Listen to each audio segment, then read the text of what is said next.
దేవుని వాక్యాన్ని మనం కలిసి ధ్యానం చేద్దాం రండి. పరిశుద్ధ గ్రంథం బైబిల్లో నుంచి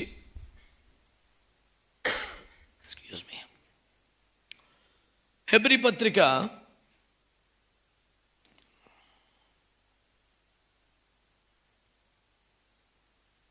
11వ అధ్యాయం. హెబ్రీ పత్రిక 11వ అధ్యాయం. ఎవరన్నా చదవగలిగితే 35వ వచనం.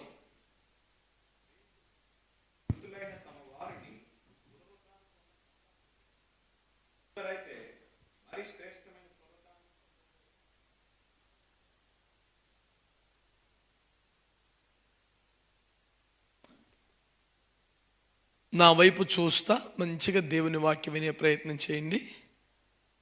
మరొకసారి వాక్య పరిచర్య కొరకు నేను కూడా ఒక చిన్న ప్రార్థన చేస్తాను, దయతో ఏకీభవించండి.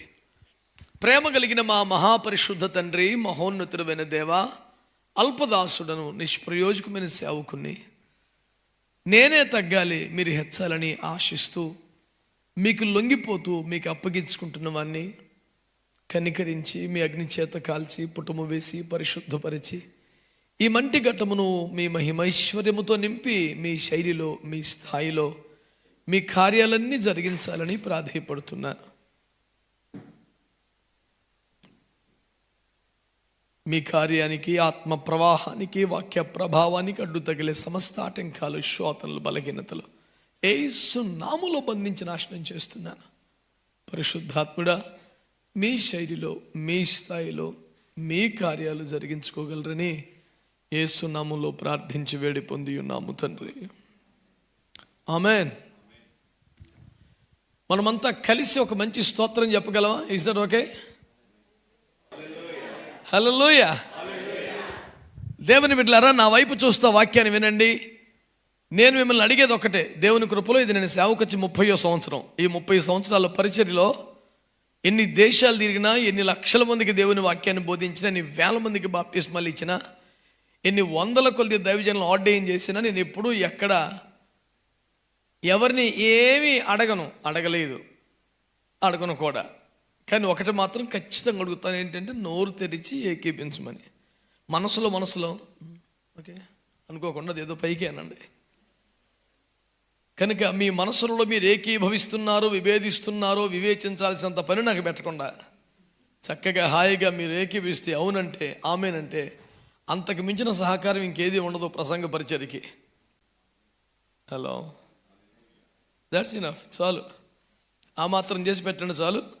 మనం కలిసి దేవుని వాక్యాన్ని ధ్యానం చేద్దాం. రైట్?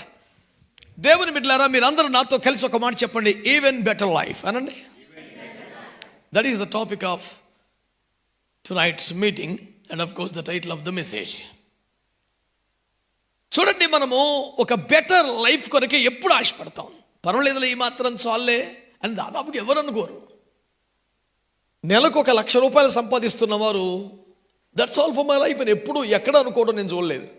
ఇంకొంచెం కష్టపడితే, ఇంకో కంపెనీకి మారితే, ఇంకొంచెం ఎఫర్ట్స్ పెడితే, ఇంకొంచెం ఆదాయం వస్తే ఇంకొంచెం బెటర్ లైఫ్ ఉంటుంది కదా అని ప్రయాసపడతారు. ఒకవేళ నా జీవితానికి ఇంతే చాలు అనుకున్న వాళ్ళు కూడా తమ పిల్లలకి నాకంటే ఖచ్చితంగా ఇంకొంచెం బెటర్ లైఫ్ ఇవ్వడానికి ప్రయాసపడతారు. బాగా జీవితంలో పగలు రాత్రి తేడా లేకుండా కష్టపడుతున్న వాళ్ళు, ప్రయాసపడుతున్న వాళ్ళు, ఎందుకు ఇంతలా ప్రయాసపడుతున్నామంటే కొద్ది కాలం ఇలా కష్టపడితే కాస్త బెటర్ లైఫ్ అనుభవించవచ్చు కదా అంటారు. ఇదే పదాన్ని ఇలాగే వాడకపోయినా ఈ భూమి మీద మనుషులందరూ, దేవుని బిడ్డలు సహా చేసే ప్రయాస పడే పాట్లు, యోబు గ్రంథంలో చెప్పినట్టు నరుని కాలమంతయు యుద్ధకాలము కాదా అన్నట్లు ఈ పోరాటాలన్నీ దేనికోసం అంటే ఈవెన్ బెటర్ లైఫ్. అయితే బైబిల్ గ్రంథము లైఫ్ గురించి, అబండెంట్ లైఫ్ గురించి, ఈవెన్ బెటర్ లైఫ్ గురించి మాట్లాడినంత స్పష్టంగా, దిశానిర్దేశం చేసినంత అద్భుతంగా ఈ ప్రపంచంలో ఏ మతం కానీ, ఏ ఫిలసాఫికల్ స్టఫ్ కానీ, ఏ మైథలాజికల్ స్టఫ్ కానీ ఇంకా మానవుడికి సహాయపడలేదు అని చెప్పడం ఏమాత్రం అతిశయోక్తి కాదు. బైబిల్ గ్రంథం శ్రేష్టమైన జీవితాన్ని, ఉత్తమ జీవితాన్ని శ్రేష్టమైనటువంటి జీవితాన్ని మనం ఎలా అనుభవించాలో, ఎలా పొందుకోవాలో బైబిల్ అద్భుతంగా మనకు నేర్పిస్తుంది. ఈ రోజున అలాంటి ఒక శ్రేష్టమైనటువంటి ధ్యానాన్ని మనం చేస్తున్నాం. ఇదంతా కూడా ప్రాక్టికల్గా మీరు చూస్తే నేను మనకి బాగా తెలిసిన ఒక నేపథ్యాన్ని స్టార్ట్ చేస్తాను. మరియా, మార్తా, లాజరు కుటుంబం మనకు తెలుసు. నన్ను చూస్తా మీరు వినాలని కోరుతున్నాను. అక్కడ యేసుక్రీస్తు ప్రభు వారి ఇంటికి వచ్చినప్పుడు మార్తా ఆయనకి ఏదో చేసి పెట్టాలన్న తాపత్రయంతో ప్రయాసపడుతున్నట్లు, లాజరు గైర్హాజరులో ఉన్నట్టు, మరియమ్మ మాత్రం మరింకేమీ చేయకుండా ఆయన పాదాల వద్దే కూర్చొని ప్రభుని మాట వింటూ సంభాషిస్తూ సమయం గడిపేస్తున్నట్లు స్వయంగా ప్రభు చెప్పారు. ఇందులో మన పాయింట్ ఏంటంటే మార్తమ్మ కోపావేశం. అవేమంటుంది, నేను ఒక్కదాన్ని ఇంత కష్టపడుతుంటే దర్జాగా కూర్చొని హాయిగా ఎంజాయ్ చేస్తున్న బిడ్డని పోయి అక్కకి సహాయం చేయని చెప్పాలి కదా. So don't you feel that your responsibility to send her of అని యేసు ప్రభు మీదకి నెట్టేస్తున్న వైనం కనపడుతుంది. యేసు ప్రభు చాలా కూల్గా ఆన్సర్ ఇచ్చింది ఏంటంటే, మార్తా నువ్వు విస్తారమైన పనులు పెట్టుకుని తొందరపడుతున్నావు, అవసరమైంది ఒకటే. ఇప్పుడు నా మాట ఏంటంటే, ఈ విస్తారమైన పనులు మార్తం ఏమేం చేస్తుందో అవి లోక సంబంధమైన పనులా? ఖచ్చితంగా కాదు.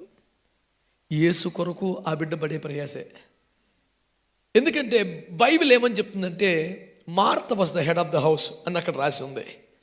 అక్కడ లాజరు ఇంటికి మరీ ఇంటికి కాదు, మార్త ఇంటికి యేసు వచ్చాడు అని వాక్యంలో రాయబడి ఉంటుంది.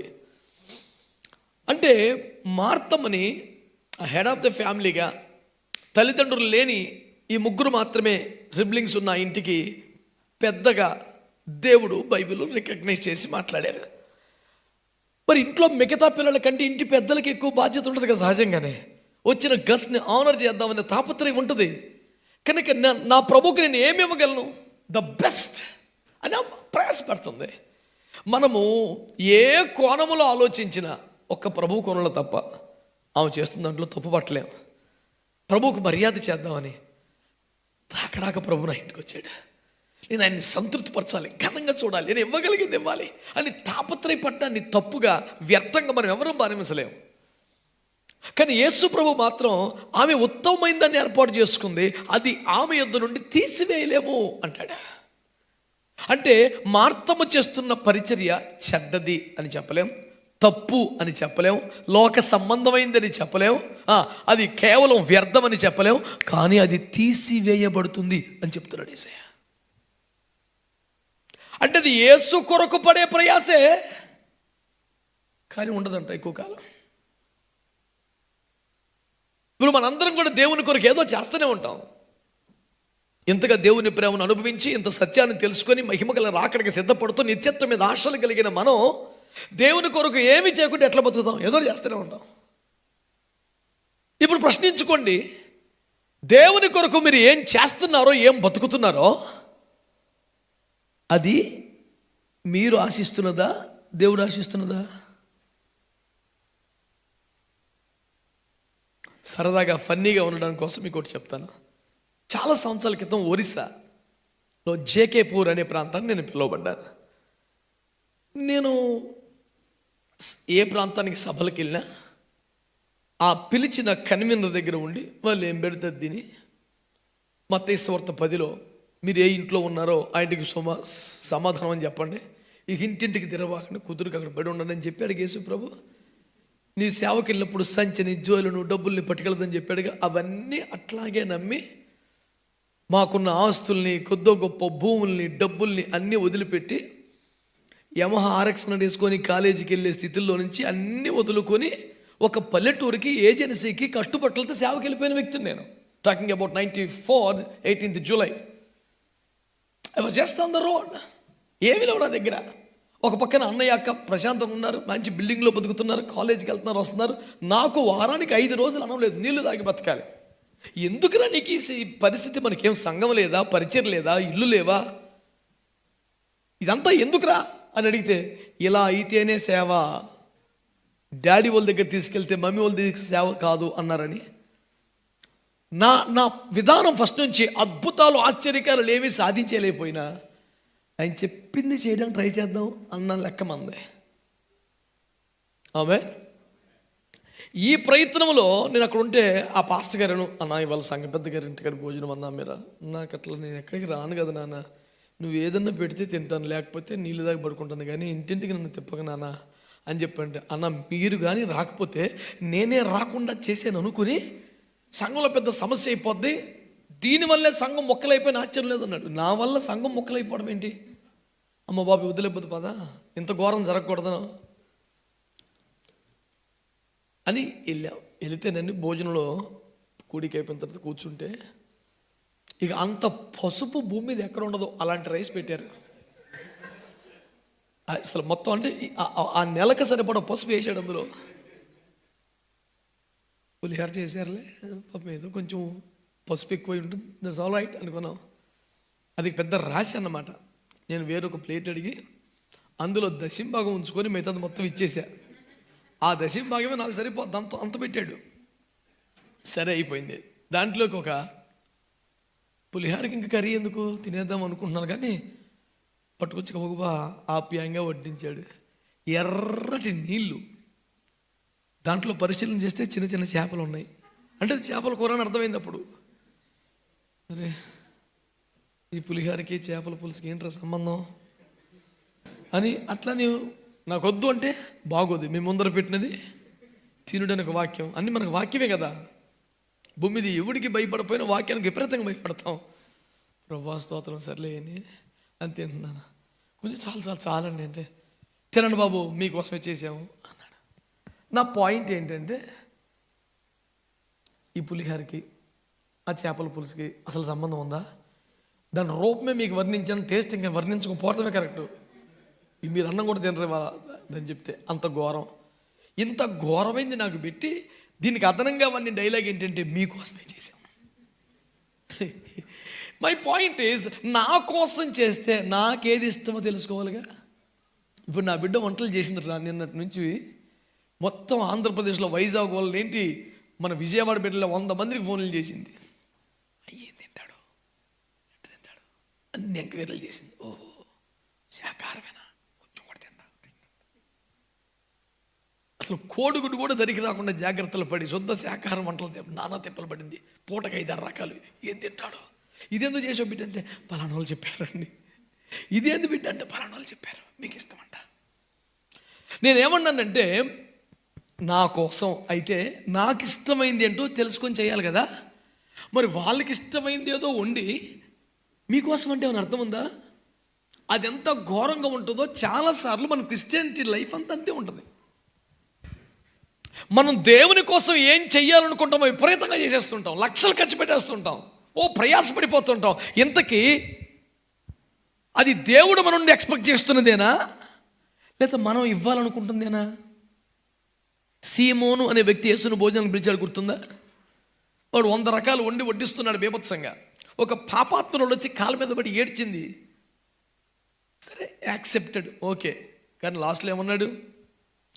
నువ్వు కనీసం కాళ్ళు కడుక్కుంటూ ఒక నీళ్ళు ఇవ్వలేదు, ఏమో కన్నీళ్ళతో కాళ్ళు కడిగింది. నువ్వు తుడుచుకుంటే టవనివ్వలేదు, ఏమో తల వెంట్రుకలు తుడిచింది. నువ్వు నన్ను కనీసం హత్తుకోలేదు, ఏమో పాదాల ముద్దు పెట్టుకుంటుంది. నువ్వు తల మీదకు నూనె పోయలేదు, ఏమో అసలు నాకు అత్తరే పోసేసింది. ప్రతి దాంట్లో అసలు ఆమెను రానివ్వడం ఎక్కువ, పాదాలు ముట్టుకొనివ్వడం ఎక్కువ, ఆమెను క్షమించేయడం ఎక్కువ. ఈయన్ని తిట్టి ఆమెను పోగొట్టడం ఇంకా ఘోరం, దుర్మార్గం అనిపించింది అడిగి కదా. ఖర్చు ఎవరిదే, కష్టం ఎవరిదే, పరిచర్య ఎవరిదే, మర్యాదలు ఎవడే? వీడికేమో చేవాట్లు చెప్పు దెబ్బలు, ఆమెకేమో ఆశీర్వాదాలు. ఎట్లుంటుంది ఇప్పుడు చెప్పండి? సీమోను గర్వాంధుడా, అవిధేయుడా, తిరుగుబాటుదారుడా, దేవుడంటే లెక్కలేనుడా? అన్నీ మంచివే. తానేం చెయ్యాలనుకున్నాడో చేశాడు, కానీ అసలు ప్రభు ఏమి ఎక్స్పెక్ట్ చేస్తున్నాడు నా దగ్గర నుంచి అన్న సోయలేదు మనిషికి. That is what happening with us today. మనం ప్రయాసపడుతున్నాం, కష్టపడుతున్నాం, పరిచయం చేస్తున్నాం, ఏమేమో చేస్తున్నాం. With a great reverence in our heart towards God and ministry, we're striving a lot, doing everything. Investing something for the Kingdom of God all the time. కానీ ఇదంతా ఏంటి? మనం ఏం చేయాలనుకుంటున్నాం అది. అసలు దేవుడు నా నుంచి ఏం ఎక్స్పెక్ట్ చేస్తున్నాడు? అసలు ఆ ప్రశ్నే వచ్చేగా మనకి. నేను అన్నాను ఇది పాపం కాదు, కానీ ప్రయోజనం ఉండదు. మనం ఒక కంపెనీలో, ఇప్పుడు ఒక ఐటీ కంపెనీలో మీరు ఉన్నారు, సాఫ్ట్వేర్ డెవలపర్గా జాబ్ చేస్తున్నారు. మీరు ఆఫీస్కి వెళ్ళేప్పటికి అంత అన్క్లీన్గా పిచ్చి పిచ్చిగా ఉంది.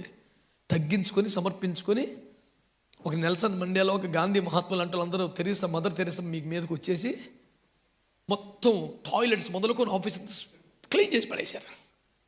అందరు నిలబడతారు, చప్పట్లు కొడతారు, గ్రేట్ అంటారు. కానీ ఈ ఈ క్లీనింగ్ స్టాఫ్ది, మున్సిపాలిటీ వాళ్ళది, శానిటేషన్ వాళ్ళది జీతాలన్నీ కలిపి మీకు ఇస్తారా?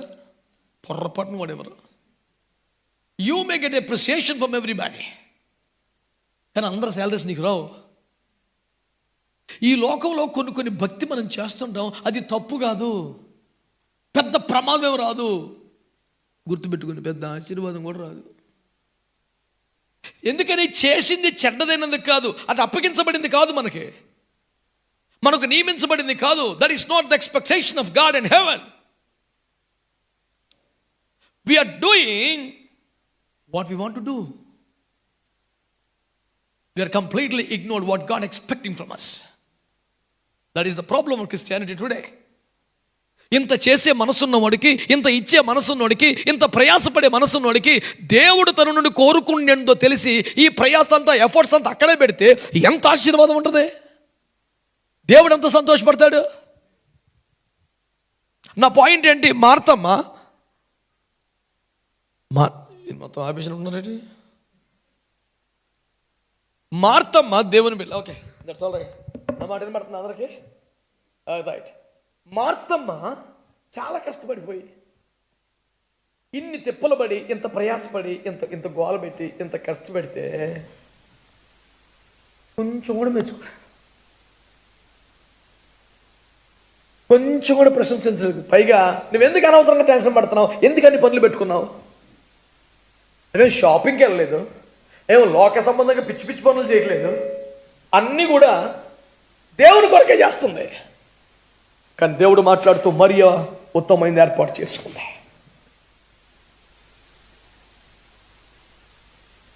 అది ఆమె యొద్ద నుండి తీసివేయబడదు. తీసివేయబడనిది, తొలగించబడనిది, శాశ్వతంగా ఉండిపోయేది ఉత్తమమైంది అని ప్రభు మాట్లాడుతున్నాడు. ఇప్పుడు మనందరం కూడా ఏదో ప్రభు కోసం చేస్తూనే ఉన్నాం. మార్తమ్మ కూడా చేస్తుంది, మరియమ్మ కూడా చేస్తుంది. జనరల్గా ఆలోచన చేస్తే ఇంట్లో కావాల్సిన వంటలు, పదార్థాలు లాజరు తెచ్చిచ్చే ఉంటాడు. అతని పాత్ర ఏమీ లేకపోలేదు. అయితే యేసు ప్రేమించిన లాజరు అన్నమాట ఎందుకు ఉంటుంది? యేసు అతను ఉట్టిగా ప్రేమించాడా? అతని దగ్గర కూడా ఏదో మంచి లక్షణం ఉండాలి కదా. కాబట్టి ఇప్పుడు మీరు చెప్పండి, లాజరు కూడా యేసు చేత ప్రేమించబడ్డాడు, ఏదో మంచి గుణం ఉండాలి. మార్తమ్మ చాలా ప్రయాసపడింది, కానీ మరియమ్మ ఉత్తమమైన దాన్ని ఏర్పాటు చేసుకుంది.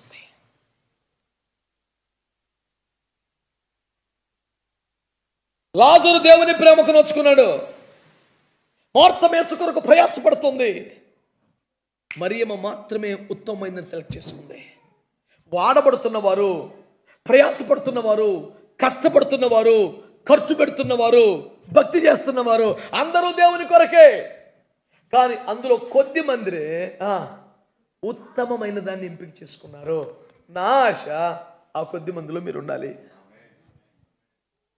ఉత్తమమైనదే ఎంపిక చేసుకోవాలి. ఆమేన్, హల్లెలూయా.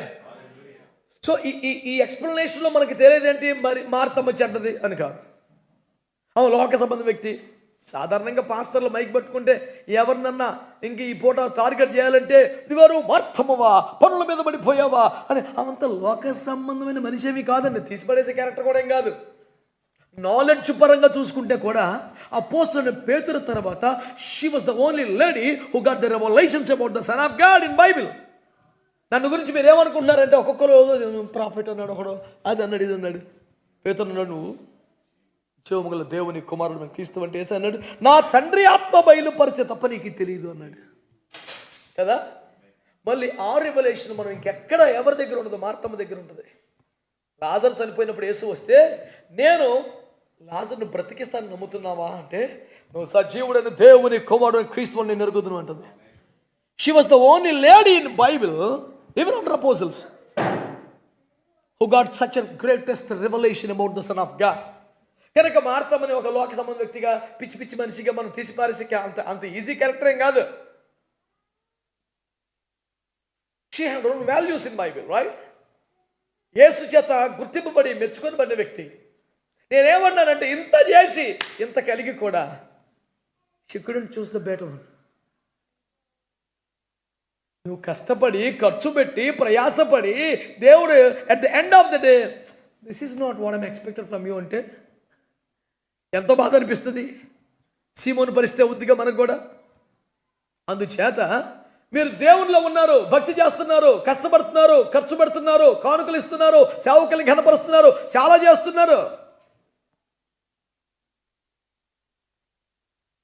ఇంత చేసే మీరు ఉత్తమమైన దాన్నే చేస్తుంటే ఇంకా బాగుండేది కదా. మార్తమ్మ చేసినంత తప్పు కాకపోవచ్చు, కానీ ఉత్తమమైనది అయితే కాదుగా.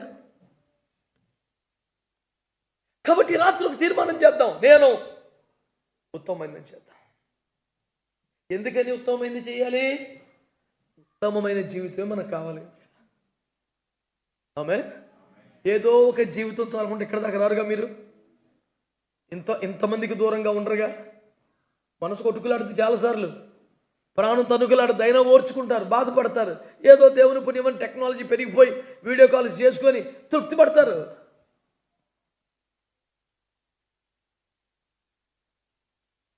ఏదో ఒక ఉత్తమ ప్రయోజనం కొరకు ఎన్నో కోల్పోతున్నారు కదా. సాక్రిఫైస్ లేకుండా ఎవరికి ఏ ప్రయోజనం రాదు కదా. ఏదో ఒక ఏరియాలో we need to sacrifice. ఇదంతా ఎందుకు? మళ్ళీ answer for the better life. ఒక బైబిల్ మాత్రమే చెప్పగలదు బెటర్ లైఫ్ ఎట్లా వస్తుందో మనకి. ఈ రోజున యేసుబాబు నమ్ముకుంటే బెటర్ లైఫ్ వస్తుంది, దశంభాగాలు ఇస్తే బెటర్ లైఫ్ వస్తుంది, పాస్ట్ గారులు బాగా చూసి ఇదంతా సండే స్కూల్ వదిలే, ఇక మళ్ళీ దాని జోలికి వెళ్ళే ప్రయత్నం కాదు. యూట్యూబ్లో నన్ను చూసే వాళ్ళకి ఈ గొడవ అంతా తెలిసే ఉంటుంది. ఈ పాటికి ఆ స్టఫ్ కాదు మనం ఇచ్చేది. దేవుని కృపలో ఒక మంచి తలంపు మీ దగ్గర తీసుకొస్తున్నాను. ఆదిమ సంఘంలో ద ఎర్లీ చర్చ్, రైట్, అక్కడట చాలా మంది క్రీస్తు కొరకు చంపబడ్డారు, వధింపబడ్డారు, హతసాక్షులు అయిపోయారు. ఆదిమ సంఘంలో రెగ్యులర్గా జరిగింది అదే కదా. విస్తారంగా కొట్టబడ్డ చాలా మందిని చంపేశారు కూడా. అయితే ఈ చంపబడిపోయిన వారిలో విశ్వాసంతో ప్రార్థన చేసి కొంతమంది స్త్రీలట చనిపోయిన తమ భర్తలు మళ్ళీ బ్రతికించుకున్నారట. మీరు ఎవరు కనీసం ప్రైజ్ గాడ్ అలా అనిపించలేదా? I don't find any meaning in keeping silence in the presence of God. अरे भाई क्या मिलेगा भाई? कुछ तो बोलते रहे. हालेलुया, ఆమేన్. ఎంత చనిపోయిన తమ భర్తలనంట ప్రార్థన చేసి మళ్ళీ, ఈ మామూలు విషయం అన్నది. అంత సైలెంట్గా ఓకే అని చూసి అంత చిన్న ముచ్చటైతే కాదు నాకు తెలిసి. దేవునికి స్తోత్రం. అది ఏంటది? చచ్చిపోయిన వాళ్ళు బతికించేసుకుంటే ప్రార్థన చేసి, what kind of faith that was, what range of prayer that was, you know. సింపుల్గా స్త్రీలు మృతులైన తమ వారిని ప్రార్థించి విశ్వాసంతో బ్రతికించుకున్నారు. ఓహే నాయన, ఏందండి ఇది? అదే బ్యాచ్లో మరికొందరైతే మరి శ్రేష్టమైన పునరుత్థానమును పొందగోరి విడుదల పొందనొల్లక యాతన పెట్టబడుటకు తమ వారిని తమను తాము అప్పగించుకున్నారు. ఇది మీకు అర్థం కావడానికి సింపుల్గా చెప్తాను. ఇది ఒక స్ట్రీట్ అనుకుందాం. 10 క్రైస్తవ గృహాలు ఉన్నాయి. ఆనాటి ప్రభుత్వాలే కావచ్చు, వ్యతిరేకలే కావచ్చు, వచ్చి 10 మంది ఇంట్లో యజమానులు చంపేశారు. ఇంటి యజమానుల శవాలు 10 ఇంటి ముందు పడి ఉన్నాయి వీధిలో. 1 2 3 4 5 6 7 8 మోకరించి, ప్రభువా, we know that you are the life and resurrection, in Jesus name we speak the life to get back into this body in Jesus, come on rise up అంటే వాళ్ళు 8 మంది బతికిపోయారు. ఓకేనా? ఇప్పుడు హౌస్ నెంబర్ 9 and 10 ఉన్నారు.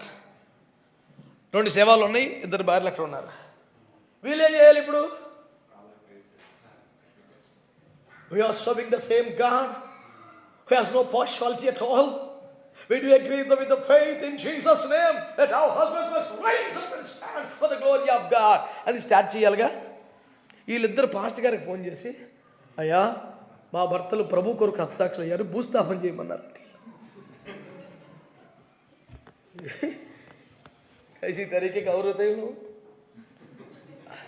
అని pastor గారు చేయండి బిడ్డ. నీ కళ్ళ ముందే చనిపోయిన 8 మంది ప్రార్థన చేస్తాం, భర్తలు బతికించుకున్నారు కదా. What you to do the same. నీ విశ్వాసం సరిపోతే నీతో ఏకీభవించడానికి 8 మంది రెడీగా ఉన్నారు. సంఘం మేము రెడీగా ఉన్నాం. Come on, let us all pray together for the resurrection of your beloved people.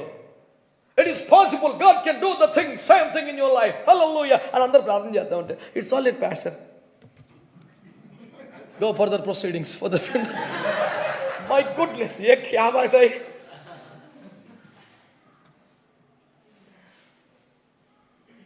ఇంత ప్రేమ లేని ఆడ మనిషి ఎక్కడ దొరికినామో మనం. సత్యంలో భూస్థాపన చేయమంటావు. నీ కళ్ళ ముందు 8 మందిని బతికించుకున్నారు ప్రార్థన చేసి. నీకు విశ్వాసం లేకపోతే మేము అందరం సపోర్ట్ చేస్తామంటున్నాం. బట్ స్టిల్ అని పాస్టర్ గారు, ఏంది బిడ్డ నీకు భర్త అంటే ఇష్టం లేదా? సత్యం దరిద్రం పోయింది అనిపిస్తుందా? ఫ్రీడమ్ వచ్చినట్టుందా? పీడ పోయినట్టుందా? ఏంది బిడ్డ అంటే అంటదే, అయ్యా ప్రార్థన చేస్తే దేవుడు కనికరిస్తాడని నాకు తెలుసయ్యా. 8 మందిని బ్రతికించినట్లే మా భర్తలను కూడా బతికిస్తారని మాకు తెలుసయ్యా. కానీ మరలా బ్రతికితే కూడా పునరుద్ధానం పొందితే కూడా చచ్చిపోతారు అయ్యా రేపు మాపు. మళ్ళీ చచ్చిపోయే పునరుద్ధానం ఎందుకయ్యా? మా భర్తలకు కానీ పునరుద్ధానం పొందితే ఇక మళ్ళీ సావు రాకూడదు. అలాంటి మరీ శ్రేష్టమైన పునరుద్ధానమే కావాలి, కానీ మళ్ళీ చచ్చిపోయే పునరుద్ధానం మాకు వద్దన్నారు. వీళ్ళందరూ ఆలోచిస్తున్నారు, అరే మాకు తట్టను కూడా తట్టలేదురా ఇది అంటే. ఎక్సర్సైజింగ్ ఫెయిత్ అనేది మనకి రైట్. ఎక్సర్సైజింగ్ ఫెయిత్ అనేది, faith is fact but it should be in act. Come on, let us all exercise of faith, pray together, let us receive some miracles. This is what the frame of faith, isn't it?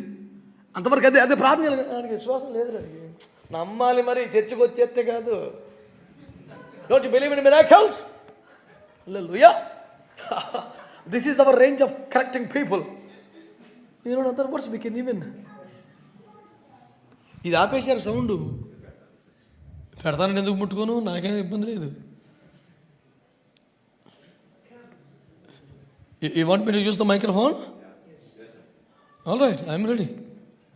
Praise God. నా స్వరానికి తట్టుకోలేక తగ్గించేశారు.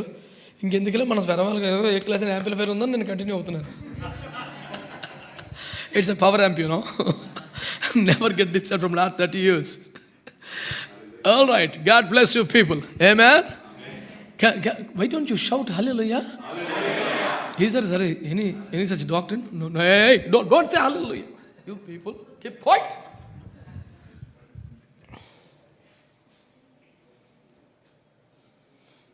ఏం భయపడద్దు, దజ్జాకి స్తోత్రం చెప్పండి.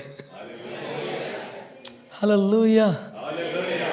See, I'm asking you people to come to a clarification about what is exercising faith. Somebody can say amen who are agreeing with me. Somebody can say amen who are agreeing with me. Hallelujah. Right? ఏంటి విశ్వాసాన్ని పాటించడం అంటే ఏంటి? Because I do have my faith, I do exercise my faith, I receive this miracle. Hallelujah. This is the testimony for the glory of God. This is what we are enjoying the Christianity. వీళ్ళిద్దరు అంటారు, పునరుద్ధానం పొందిన మళ్ళీ చచ్చిపోవటమే కదండి. అలాంటి పునరుద్ధానం ఎందుకు? మా భర్తలు కానీ పునరుద్ధానం పొందితే మరి ఎప్పటికీ మరణం లేని మహిమ కలిగిన పునరుద్ధానం కావాలి, మరి శ్రేష్టమైన పునరుద్ధానం కొరకు. యాంప్లిఫైడ్ బైబిల్ సేస్ ఏమండి, for the resurrection which gives better life అని రాస్తాడు. మిగతా ట్రాన్స్లేషన్స్లో ఫర్ ద బెటర్ రిజరెక్షన్ అని ఉంటుంది. ఏమండి, యాంప్లిఫైడ్ క్లాసికల్ అంటాడు for resurrection which gives even better life. మీరు దయచేసి ఒక్క మాట జాగ్రత్తగా ఆలోచించండి. మీరు ఎట్లాగో most of the Christians following new king James. మీకు ఇందులో కాస్త ఎక్కువ వివరణ కావాలి అనుకున్నప్పుడల్లా ఏఎంపీసీ కొట్టుకోండి. యాంప్లిఫైడ్ బైబిల్లో క్లాసిక్ ఎడిషన్ చూడండి.